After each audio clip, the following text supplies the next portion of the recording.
Welcome to cosmic astromancy channel guys, hope you all doing fine. आशा करती हूँ आप सभी स्वस्थ एवं प्रसन्न होंगे। तो जैसा कि कल मैंने थ्रोट चक्रा के बारे में कुछ डिस्कशन किया था, स्पीकिंग स्किल्स के बारे में किया था, आज हम करने वाले हैं सोलर प्लेक्सस के बारे में। सोलर प्लेक्सस एक बहुत मेजर चक्र है।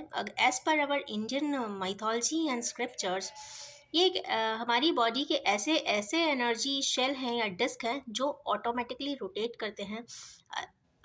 अलग अलग पर्सन्स में अलग अलग तरीके का डायरेक्शंस होते हैं, स्पीड होती है, और यस उसी के बेसिस पे निर्धारण होता है कि हमारे व्यूअर्स का या हमारे पर्सन्स का किस प्रकार से रोटेशन हो रहा है, किस प्रकार से उनका डायनामिज्म है, किस प्रकार से उनका सोलर चक्रा वर्क कर रहा है। तो सोलर प्लेक्सस वर्क करता है, और जो उसके बेसिक पैरामीटर्स होते हैं या बेसिक फंक्शंस होते हैं वो सेल्फ कंट्रोल, सेल्फ एस्टीम और कॉन्फिडेंस और पर्सनल पावर के लिए होता है। तो यस, ये इनके बेसिक एट्रीब्यूट्स हैं, और एक पर्सन में जब तक सेल्फ कॉन्फिडेंस नहीं है आगे इंसान नहीं बढ़ सकता। अगर हमें अपनी कोई बात कहनी है, अगर हमें कोई एक्सप्रेशन देना है, अगर हमें कोई ब्रेवरी से बड़ा से भरा हुआ काम करना है, तो यस हमको सेल्फ कॉन्फिडेंस होना ही चाहिए। इवन 10 लोग हों चाहे 100 लोग के सामने भी अगर हमें एक बात कहनी है तो उसके लिए भी हमको एक बेसिक पावर होनी चाहिए, एक अंदर से इच्छा शक्ति होनी चाहिए जिसके बेसिस पे हम अपनी बात कह सके। तो कहीं ना कहीं पावर, विल, कॉन्फिडेंस, ये कहीं ना कहीं एक ही मैट्रिक्स की बातें हैं। तो चलिए आज निकालते हैं छोटा सा स्प्रेड भी। तो एज यूजुअल चलिए हमारे कार्ड्स क्या कहेंगे एनर्जीज के लिए, तो let's see. Okay, emotions, values, okay values आ गया at least, good. Intellect, power, intellectual power, power and will, यहाँ पे विल की भी बात आई है। इमोशंस एंड सेल्फ कंट्रोल, क्योंकि जब इमोशंस होते हैं तो यस कंट्रोल करना बड़ा मुश्किल है, तो आई थिंक यहाँ पे इसकी भी बात हो गई है। तो यस, इसका मतलब है कि एनर्जी से जो ये कार्ड निकलते हैं कहीं ना कुछ रेजोनेट करते हैं कि हमारा टॉपिक क्या था, इंटेंशन मैंने सेट किया, और देखिए कार्ड्स भी उसको ही रिफ्लेक्ट कर रहे हैं। वैसे देखा जाए तो जो सोलर प्लेक्सस है बेसिकली गवर्न सन की एनर्जी से होता है, सन की रेडिएशन से होता है। जो फ्रीक्वेंसी होती है वो एब्जॉर्प्शन होती है। बेसिक जो अगर ऑर्गन्स देखें, जो आपके लंग होता है, लिवर होता है, डाइजेस्टिव ट्रैक होता है, कहीं ना कहीं उसी से ही ऑपरेट होते हैं। और वहाँ की वाइब्रेशंस, वहाँ पे अगर किसी प्रकार से इम्बैलेंस होता है तो यस कहीं ना कहीं लिवर डिसफंक्शनिंग हो जाती है, जॉइंटिस हो जाता है लोगों को, लंग से रिलेटेड प्रॉब्लम होती है, ब्रीदिंग इश्यूज होते हैं, किसी किसी को डायबिटीज़ भी हो जाती है, शुगर रिलेटेड प्रॉब्लम्स होती हैं, ब्लड शुगर ऑटोमेटिकली थोड़ा सा ब्लड में बढ़ जाता है। कहीं ना कहीं ये कुछ सिम्टम्स हैं, इसको चेक कर सकते हैं कि यस कहीं ना कहीं आपका सोलर प्लेक्सस इम्बैलेंस है। अगर हम सिम्टोमेटिकली देखें तो एक पर्सन में अगर बहुत ज़्यादा गुस्सा आता है, डिसीजन नहीं ले पाते हैं, ओवर डोमिनेटिंग बन जाते हैं, एग्रेसिव हो जाते हैं, काफ़ी स्कैटर्ड एनर्जी हो जाती है, ओवरली एक्टिव हो जाते हैं, तो ये कहीं ना कहीं सोलर प्लेक्सस के ही सिम्टम्स हैं। और अगर हम वीक और इम्बैलेंस के लिए देखें तो यस यहाँ पे weak will power, poor self esteem और पैसिव एंड स्लगिश कुछ पर्सन्स बन जाते हैं अगर सोलर प्लेक्सस इनका इम्बैलेंस होता है। तो इसी कंटिन्यूशन में अगर हम देखते हैं तो कहीं ना कहीं हार्ट रिलेटेड इश्यूज भी हमारे किन्हीं व्यूअर्स में या किसी भी नेचर में आ सकते हैं अगर सोलर प्लेक्सस में किसी प्रकार का इम्बैलेंस हो। तो ये एक ऐसा नर्व का पार पॉइंट होता है जहाँ पे सबसे ज़्यादा नर्व्स के नोड्स बनते हैं, और शायद इसीलिए इसको मोस्ट प्रोमिनेंट भी बोला जाता है। और जितनी भी सोल एनर्जी होती है जो हर लाइफ से यहाँ पे कंटिन्यू होकर आती है वो कहीं ना कहीं सोलर प्लेक्सस में ही स्टोर्ड होती है।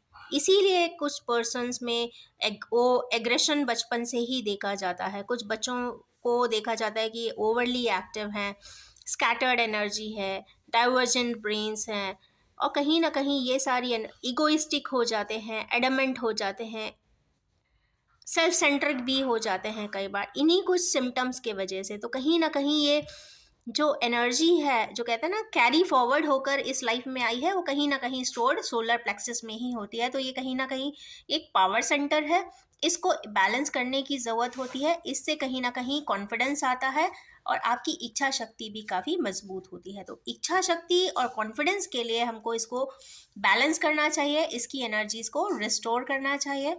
और यस, इससे हम दो मेजर चीज़ होती है। एक तो डायरेक्शन मिलता है यहाँ पे हम जैसे हमारे किन्हीं व्यूअर्स को डायरेक्शन मिलने वाला है या मिल चुका है। एंड पर्पस, सोल पर्पस आपको यहीं से पता चलता है। अगर आप कॉन्फिडेंट हैं, अगर आपका सोलर प्लेक्सस अच्छा वर्क कर रहा है, अगर आप सोलर प्लेक्सस का जो एक रोटेशन होता है, एक होता है क्लॉकवाइज, एक होता है एंटी क्लॉकवाइज, डेक्स्ट्रो भी होता है एंड लीनियर भी होता है। तो इसमें चेक करना होता है कि आप अगर बहुत एहसास से अपने रिफ्लेक्सेस को चेक करते हैं तो आपका उसको हल्का सा रोटेशन, आपको आवाज़ भी आती है, अगर आप उसे महसूस कर सके तो जैसे किन्हीं व्यूअर्स को, जैसे अभी मुझे एकदम बातों से एकदम लगा कि किन्हीं व्यूअर्स को कुछ सिम्टम्स होंगे कि एक हार्ट अटैक होने का, या फिर हल्का सा पेन, पेन एग्जैक्टली नहीं, हल्का सा एक प्रेशर जैसा सोलर प्लेक्सस के एरिया में ज़रूर होगा। तो यस, कहीं ना कहीं ये एक चैनल्ड मैसेज है। तो इसका मतलब है कि उन्हें सोलर प्लेक्सस पे भी वर्क करने की ज़रूरत है। तो इसमें जो सबसे पहला है कार्ड यहाँ पर, चलिए अब देखते हैं हमारी कार्ड्स की तरफ। तो हमारे किन्हीं इस वक्त मून की एनर्जीज में है। मून की एनर्जीज होती है काफ़ी इमोशनल बना देती है इंसान को।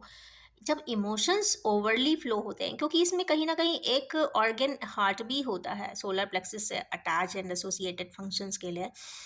तो हार्ट रिलेटेड इश्यूज हैं, इमोशंस हैं, तो कहीं ना कहीं इम्बैलेंस अगर लाइफ में कहीं भी किसी सेक्टर में होगा इमोशनल इम्बैलेंस, तो सोलर प्लेक्सस की वर्किंग में या फंक्शनिंग में थोड़ा सा हैम्परिंग होगी, या फिर इट विल गेट डिटर्ड। तो अगर हम इमोशनल इम्बैलेंस को देखें तो यस, हमारे किन्हीं व्यूअर्स को थोड़ा सा इमोशनल इम्बैलेंस है, उन्हें किन्हीं प्रकार से कंट्रोल कर लेने की ज़रूरत है। अब कंट्रोल कैसे करें? तो देखिए, इमोशंस पे किसी का बस नहीं होता, ये फ्री फ्लोइंग होते हैं। और जैसे ही फुल मून की तरफ जाएंगे तो ये ऑफ कोर्स ऑटोमेटिकली ही इसकी क्वांटिटी रेज होगी, क्योंकि कहीं ना कहीं हमारी बॉडी में क्वांटिटी ऑफ वाटर बहुत होता है। तो यस, फुल मून की तरफ जैसे ही जाएंगे तो because of those tides body में भी इमोशंस बढ़ जाएंगे। इमोशंस बढ़ेंगे तो ऑफ कोर्स इम्बैलेंस होगा। तो अब यहाँ कंट्रोल की बात आती है। कंट्रोल तभी होगा जब आपका सोलर प्लेक्सस बैलेंस्ड होगा। ऑप्टिमम की ही बात होगी, ना ही ओवरली सेल्फ कंट्रोल हो जाए, ना ही लेस सेल्फ कंट्रोल हो। मीन्स ऑप्टिमम होना चाहिए। ऑप्टिमम के लिए भी एक कुछ अभी डिस्कस करते हैं आफ्टर कंप्लीटिंग दिस, वरना we will get stuck in only in one card. Second is ace of pentacles. यहाँ पे कुछ वैल्यूज की बात हो रही है, मीन्स पर्पस की बात हो रही है, डायरेक्शन की बात हो रही है। यहाँ पे कहीं ना कहीं डिवाइन ही यहाँ पे डायरेक्शन दे रहे हैं। तो हमारे किन्हीं व्यूअर्स को कुछ डायरेक्टिव्स भी मिलते हुए दिखाई दे रहे हैं। कहीं ना कहीं हमारे व्यूअर्स को या तो डायरेक्शन नहीं मिला है तो उनको डायरेक्शन मिल जाएगा, और जिनको मिल चुका है वो उसको ही कैरी ऑन करेंगे। तो डायरेक्शन इज़ वेरी इंपॉर्टेंट। अगर किसी ज़िंदगी के किसी पड़ाव पर या सिचुएशन पे हमारे किन्हीं व्यूअर्स स्टक हैं तो यस, अपना सोलर प्लेक्सस बैलेंस कर लीजिए, डायरेक्शन ऑटोमेटिकली मिल जाएगा। मीन्स जो लोग स्टक हैं, जो स्टक एनर्जीज कई दिनों से हमारे कार्ड रीडिंग में आ ही रही थी, हमारे कुछ नेटिव्स या हमारे किन्हीं व्यूअर्स किसी प्रकार से स्टक एनर्जी में थे, तो डायरेक्शन मिलता हुआ दिखाई दे रहा है। कैसे मिलेगा? Just balance your solar plexus. Yes, इसको हिंदी में मणिपुर चक्रा भी कहते हैं, and it is all about yellow. और आप देखेंगे कि हमारे सारे ही जो कार्ड्स हैं वो येल्लो एंड गोल्डन शेड के ही हैं। It means card is also reflecting solar plexus. Next इसमें आया है इंटेलेक्चुअल एनर्जी की भी बात हो रही है। इंटेलेक्चुअल एनर्जी में आया है 1 2 3 4 एंड 5।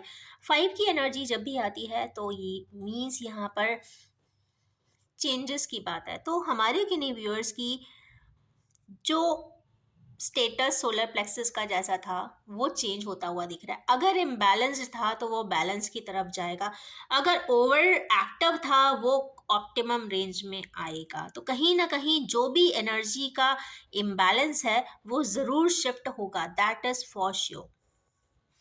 तो यस, खुश हो जाइए कुछ व्यूअर्स, क्योंकि उनकी लाइफ में चेंजेस कंफर्म है, जो मेंटल कॉन्फ्लिक्ट से घिरे हुए हैं, क्योंकि 5 का कार्ड है यहाँ पे, इंटेलेक्चुअल एनर्जी है, मेंटल कॉन्फ्लिक्ट है। मेंटल कॉन्फ्लिक्ट किस चीज़ से रिलेटेड है? कहीं ना कहीं सेल्फ एस्टीम से, कॉन्फिडेंस से, या विल पावर से, कि आप कोई स्टेप नहीं उठा सकते। क्यों नहीं उठा सकते? क्योंकि करेज नहीं है यहाँ पे, कॉन्फिडेंस नहीं है, एस्टीम नहीं है। तो यस, उसके लिए जो एक रैशनली, एक रेडिकली कह लीजिए, रैशनली कह लीजिए, या सोसाइटल नॉर्म्स के बेसिस पे कह लीजिए, जो ऑथेंटिक है, जो अप्रूविंग है, उसके ऊपर एक ऑप्टिमम रेंज पे काम करने की ज़रूरत है। और उन्हीं पे हमारे केनेवियर्स स्टेप ऑन करते हुए भी दिखाई दे रहे हैं। तो this is a wonderful card, changes on the card. Next card इसमें आया है एस ऑफ सोर्ड का। पर्पस की बात हो गई, पर यहाँ पे अब ये लैंसर के साथ यहाँ पे पर्पस भी देखेंगे कि किस पर्पस से लाइफ में आए हैं।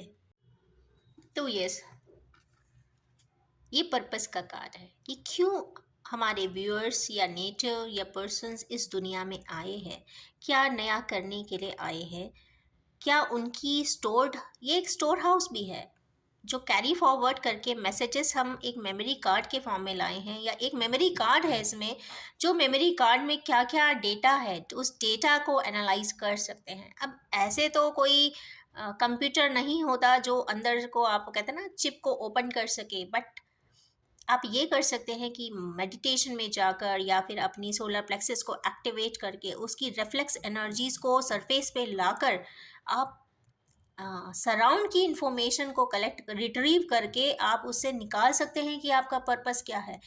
अ, एक इंसान का कहते हैं ना, बर्थ बहुत आसानी से नहीं मिलता। इंसान, ह्यूमन बीइंग के बर्थ के लिए बहुत फॉर्चुनेट होते हैं, कहते हैं ना, मनुष्य योनि आसानी से नहीं मिलती है। मीन्स अगर मिली है तो do something good and great, कुछ ऐसा करके जाए जो नाम भी गोल्डन लेटर्स में हो। और चूंकि ये सोलर प्लेक्सस और सन की जब एनर्जी की बात होती है, तो सिर्फ आपसे रिलेटेड ही नहीं, आपके माता पिता, आपके दादी दादा, आपके नानी नाना, आपके क्लोज रिलेटिव्स, जो कहते हैं ना लीनिएज में आते हैं, उसकी भी बात होती है कि वो क्या जेनेटिक ऑर्डर से आपको ट्रांसफ़र किया है, उनने क्या अच्छाइयाँ आपको कैरी फॉरवर्ड करके दी है, कि जिसके पोटेंशियल से आप कुछ अच्छा कर सकते हैं। अगर आपकी ब्रेन कैपेसिटी है, आपको इंटेलिजेंस है, अगर आपको विजडम है, तो do something good for this world, because life is only one, one and short, as I always say. तो यहाँ पे पर्पस की बात है, हम क्यों आए हैं, हमें ह्यूमन मैन एंड मैनकाइंड के लिए क्या करना है, सोसाइटल वेलफेयर के लिए क्या करना चाहिए। एक रेंज के ऊपर उठकर भी हमें देखना है, और कुछ ना कुछ रिटर्न इस नेचर को भी करना है। तो सबसे पहली बात जो आती है, purpose, and that is solve. तो यस, मेमोरी कार्ड को अच्छे से क्लीन करिए और उसको ओपन करने की कोशिश करिए, चेक करने की कोशिश करिए कि किस तरीके का रोटेशन है आपके सोलर प्लेक्सिस का। ऑफ कोर्स कुछ ना कुछ हाथ में ज़रूर आएगा, I am 100% sure. Next card इसमें आया है किंग ऑफ कप्स का। तो एक इसमें जो पॉइंट होता है सोलर प्लेक्सिस के फंक्शंस का, वो होता है सेल्फ कंट्रोल। सेल्फ एक्सप्रेशन भी है, मीन सेल्फ कॉन्फिडेंस भी है, सेल्फ एस्टीम भी है, विल पावर भी है, करेज भी है, और कंट्रोल भी है। ऑफ कोर्स इमोशंस पे कंट्रोल करना बड़ा मुश्किल होता है। सपोज़ आपको कोई भी स्टफ हो सकता है, कोई भी प्रेशस प्रोजेक्ट हो सकता है, असाइनमेंट हो सकता है, और हो सकता है आप चाहकर भी उसे ना ले सके, क्योंकि not everything is in your hands, because time, it's all about time and energy. और बहुत किस्मत वाले ही होते हैं जिनको जैसा वो चाहे उनको हाथ में मिलता जाए। पर ऐसा भी नहीं है कि भगवान चांस नहीं देता। सुप्रीम एंड ऑलमाइटी हमेशा second chance, third chance, fourth chance देती रहती है, अगर वो डेस्टिनी में है तो अगर डेस्टिन टास्क है तो ऑटोमेटिकली आज नहीं तो कल, कल नहीं तो परसों, जब भी वो एनर्जी रेजोनेट करेगी कॉस्मोस की डिवाइन ऑर्डर में, तो डेफिनेटली वो project, assignment, person, relationship, situation, events ज़रूर सामने आएंगे। पर हमारे किन्हीं व्यूअर्स हैं जो किंग ऑफ कप्स की एनर्जी में है, ओवरली पैशनेट हैं, ओवरली कंपैशनेट है, नेपच्यून की 1000% एनर्जीज इसमें है, लविंग एंड केयरिंग है, अंडरस्टैंडिंग है। सेल्फ कंट्रोल इनसे पूछिए कैसे करते होंगे, क्योंकि मस्कुलिन एनर्जी आई है, तो masculine energy set to be more active and कहते हैं ना डोमिनेटिंग, जो भी होगा ब्लंटली बोल देने वाले होते हैं। बट द थिंग इज यहाँ पे तो आ गया है इमोशनल का कार्ड। इमोशंस को कंट्रोल कैसे करे, अगर करे तो कितना करे। तो सेल्फ कंट्रोल का भी इसमें एक पैरामीटर है, और उसमें क्लियरली मेंशन्ड है कुछ स्क्रिप्चर्स में कि ऑप्टिमम रेंज में करे, उतना कंट्रोल करे जितना आपकी आत्मा उसको एक्सेप्ट कर पाए।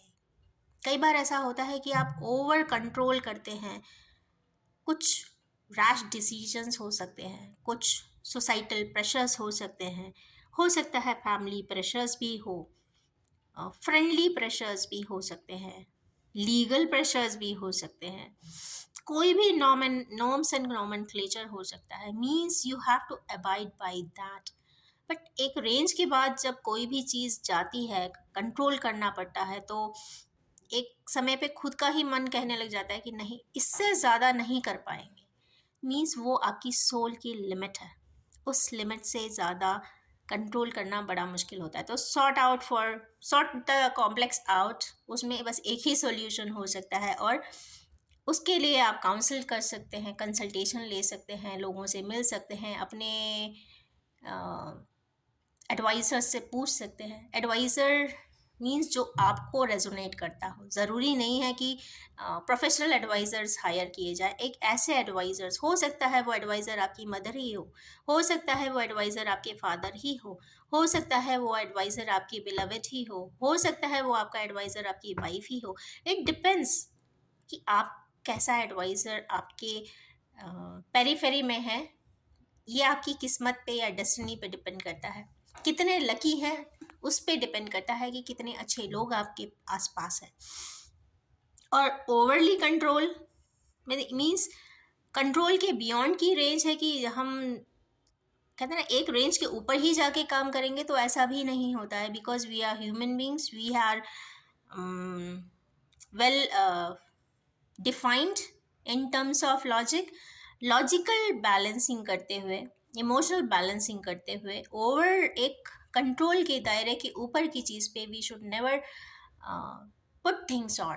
मीन्स अगर आपको ऐसा लग रहा है कि नहीं आज तो मुझे चंद्रमा पे ही जाना है तो इट इज़ नॉट पॉसिबल।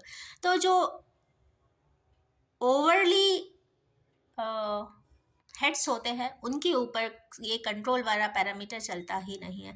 तो जो भी है वो ऑप्टिमम कंट्रोल करे, और अगर ऐसा लगता है कि आपकी सोल एनर्जी उसको कहते ना बैलेंस ही नहीं कर पा रही है, तो जानने की कोशिश करें कि क्या इश्यूज हैं, कैसे उसको रिजॉल्व कर सकते हैं।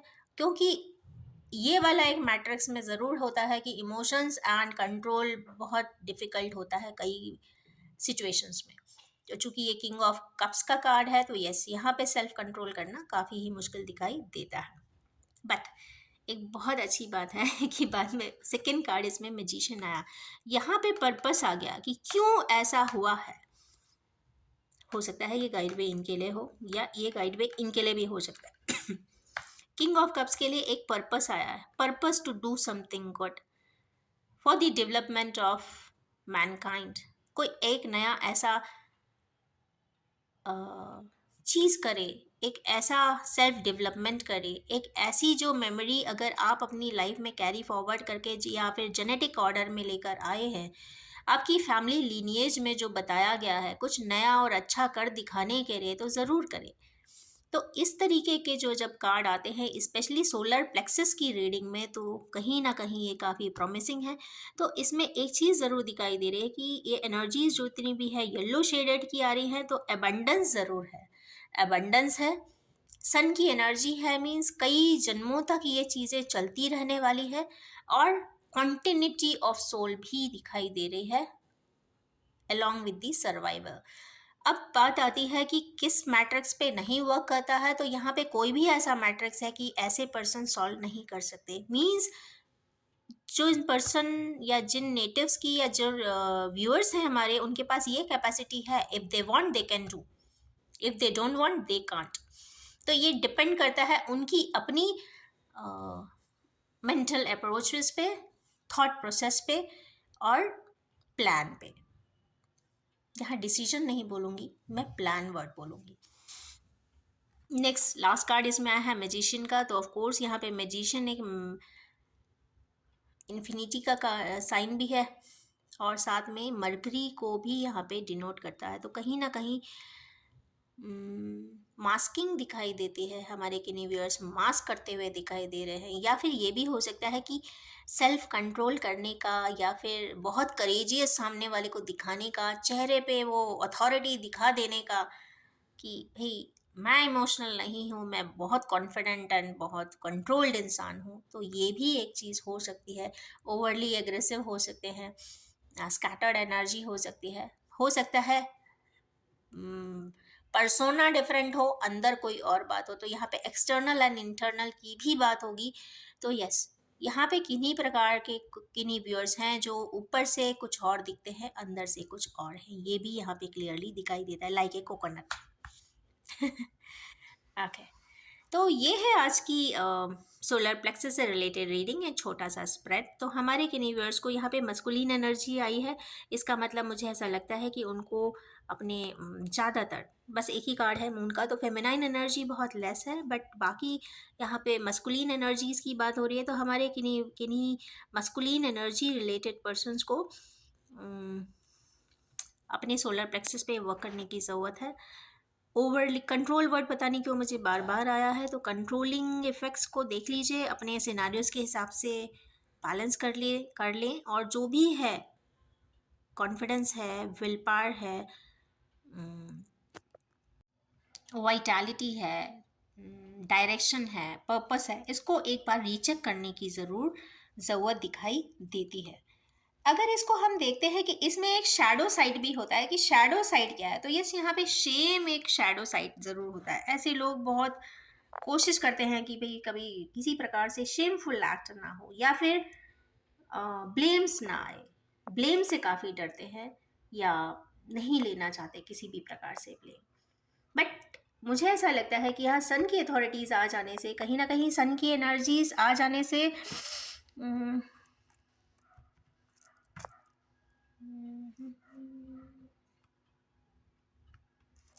सन की एनर्जीज आ जाने से कहीं ना कहीं सन की वाइब्रेशंस बहुत स्ट्रांग है और अथॉरिटी वाली है। मुझे नहीं लगता है कि कहीं कोई ब्लेम आता हुआ दिखाई दे रहा है, क्योंकि एक भी कार्ड यहाँ पर नहीं बता रहा है ऐसा। बट यहाँ पे जो भी है, इमोशन ज़रूर है, इमोशनल इम्बैलेंस ज़रूर ज़्यादा दिख रहा है। तो यस, हमारे किन्हीं व्यूअर्स को इमोशनली बैलेंस होने की इस वक्त काफ़ी ज़रूरत दिखाई देती है। और यस, अब इसको हम कैसे ठीक कर सकते हैं, तो इसकी कई सारी एक्सरसाइज होती है, सन गेजिंग होती है, और ब्रीदिंग एक्सरसाइजेस काफ़ी इसमें प्रोमिनेंटली इंसान को करना चाहिए, और सनफ्लावर सीड्स का इंटेक ज़रूर करना चाहिए। इससे wonderful remedy for solar plexus. तो यस, हमारे व्यूअर्स के लिए एक बहुत अच्छा टिप है कि सनफ्लावर सीड्स को डेली रूटीन में ज़रूर लें, और यस, अपना सोलर प्लेक्सस रेडिएटिंग बनाएं। अपनी मेमोरी चिप जो लेकर आए हैं इस दुनिया में, उसको क्लीन करें और एक्टिवेट करें, और आगे कुछ ना कुछ बहुत अच्छा ज़रूर करके जाएं।